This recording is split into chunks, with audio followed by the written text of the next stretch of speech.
anda selalu terkucil masa bersin, ni I nak share ada 3 tips untuk menguatkan pelvic floor. Tapi sebelum tu, kita nak bincangkan apa tu pelvic floor dan apa yang penting tentang pelvic floor ni. Okay?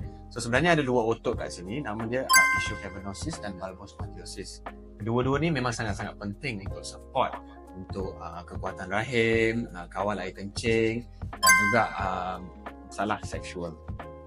Okay, so saya nak share sekarang ni pasal cara untuk menguatkan otot-otot yang saya mention tadi tu. Okay.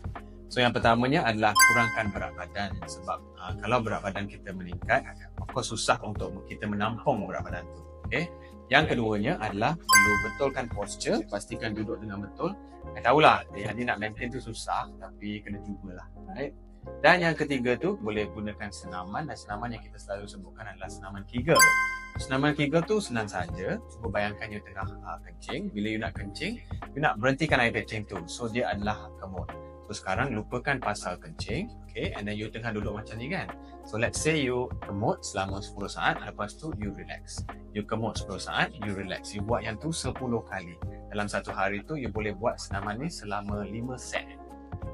Alright, jika anda rasa video tadi bermanfaat, anda boleh like, boleh follow, boleh share dan komen untuk tips kesihatan lelaki.